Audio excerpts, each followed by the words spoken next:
कैसा है सब? सब बढ़िया। अच्छा, पिछले वाले वीडियो में अपन ने क्या कहते हैं कि दो वेक्टर जैसे होते हैं ना, vector a and vector b, इसको अपन ने क्या कहते हैं डॉट प्रोडक्ट। ठीक है, डॉट प्रोडक्ट कैसे किए थे कि वेक्टर ए जो है उसको वेक्टर बी के साथ किए थे, और हमको पता भी है कि डॉट प्रोडक्ट करते हैं तो दो वेक्टर के कैसे होते हैं कि वो एक तो कम्यूटेटिव होता है, दूसरा डिस्ट्रीब्यूटिव होता है। तो आज के इस वीडियो में क्या करेंगे, जैसे दो वेक्टर हैं, जैसे vector a and vector b, इसको हम क्या करेंगे, इसको इसके कोऑर्डिनेट के अकॉर्डिंग हम आज डॉट प्रोडक्ट करने सीखेंगे। ठीक है, कि इनके अगर कोऑर्डिनेट्स अपन को अलग अलग दिए रहेंगे तो उस आधार पर कैसे किया जाता है। ठीक है, जैसे एक आपको कोऑर्डिनेट्स पता है कौन कौन से होंगे, ए एक्स होगा, ए वाई होगा एंड ए जेड होगा। ठीक है, ये कौन कौन से होंगे, x axis, y axis and z axis के अलावा। और इसके यूनिट वेक्टर कौन कौन से होंगे, वेक्टर आई होगा, वेक्टर जे होगा एंड वेक्टर के होगा। ये इनके जो अलग अलग एक्सिस के अलावा जो भी ए के मैग्नीट्यूड है ना, जो भी कोऑर्डिनेट्स हैं उनके साथ मल्टीप्लाई हो रहेंगे। उसी तरह से वेक्टर पी भी रहेगा, बी के भी अलग अलग कोऑर्डिनेट्स रहेंगे, जैसे बी एक्स हो गया, बी वाई हो गया एंड बी जेड है ना, इनके साथ इनके यूनिट वेक्टर मल्टीप्लाई हुए रहेंगे, जैसे कि यहाँ दिया गया है vector I, vector J and vector के। ठीक है, तो अब इनके बेसिस में क्या है, हम लोग डॉट प्रोडक्ट करने से कैसे करते हैं। ठीक है, तो इस केसेस में क्या करते हैं, हम वेक्टर ए डॉट वेक्टर बी लेते हैं, जैसे कि यहाँ लिया है। ठीक है, उसके बाद क्या करते हैं, वेक्टर ए का जो जितने भी कोऑर्डिनेट रहेंगे ना, उनको वेक्टर बी के कोऑर्डिनेट के साथ अपन क्या करेंगे, डॉट प्रोडक्ट। ठीक है, जैसे कि यहाँ किए हैं। इसके बाद क्या करना है कि वेक्टर ए का जो एक एक्स कोऑर्डिनेट्स है उनको वी के जितने भी कोऑर्डिनेट्स हैं उन सब के साथ मल्टीप्लाई करेंगे। ठीक है, यहाँ के जैसे कि ये हैं A X into B I, sorry हाँ यही तो है, A X into B X into I. ये कैसे आया, आपका जो वेक्टर ए एक्स का आई वाला जो कंपोनेंट है उसको आप बी एक्स के आई वाले कंपोनेंट के साथ आप मल्टीप्लाई किए। ठीक है, तो उसके केस में अब यहाँ देखो तुमको वेक्टर आई इंटू वेक्टर आई मिलेगा। अब बोलोगे जोड़े थे, तब तो ऐसा नहीं किए थे कि दो आई को जोड़ दिया तो टू आई किए, तो उस केसेस में जो आई होता है उनको एक ही लिया जाता है। उनको क्या किया जाता है कि आई जो रहता है उसको आप कॉमन निकाल देते तो वहाँ एक ही आई आता है, लेकिन प्रोडक्ट के केस में ये नहीं होता। ठीक है, दोनों वेक्टर की आई जो है उनको भी डॉट प्रोडक्ट किया जाता है, तो इसलिए वेक्टर आई इंटू वेक्टर आई आया। ठीक है, अब वेक्टर ए एक्स आई को ही अब वेक्टर जो बी रहेगा उसके जो वाई वाला कंपोनेंट है उसके साथ आप मल्टीप्लाई करोगे।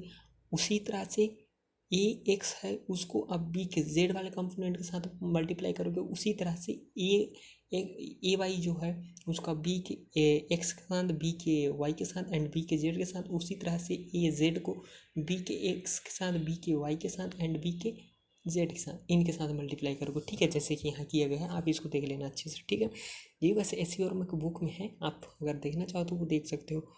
ठीक है, तो इस तरह से किया जाता है, जैसे इसको इक्वेशन एक मान ले।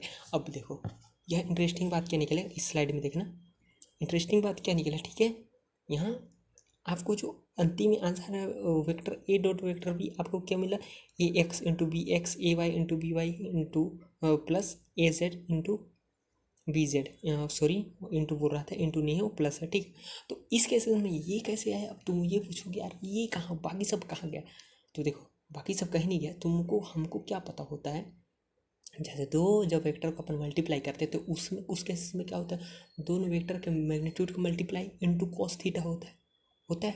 जैसे कि यहाँ है I into I is equal to one into one into cos theta.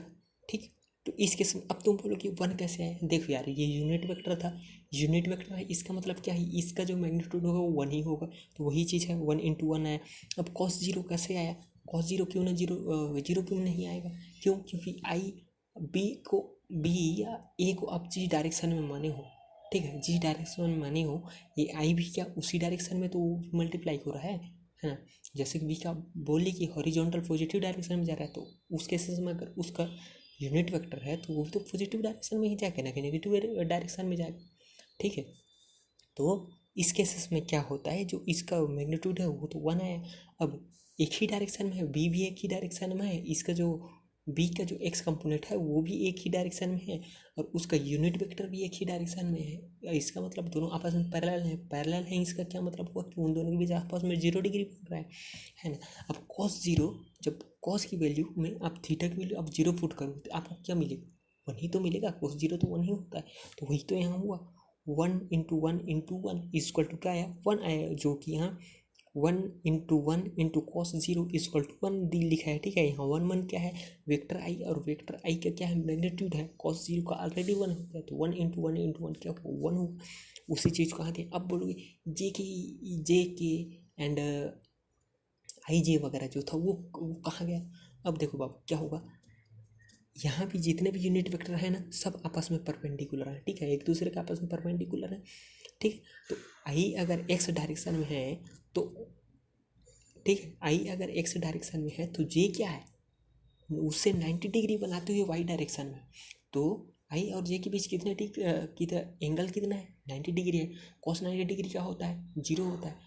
तो कॉस 0, अब 0 को जब 1 × 1 के साथ जब मल्टीप्लाई करोगे 0 के साथ, तो वैल्यू क्या मिलेगा, 0 मिलेगा, है ना। तो उसी तरह जितने भी कंपोनेंट रहेंगे सब 0 हो जाएंगे।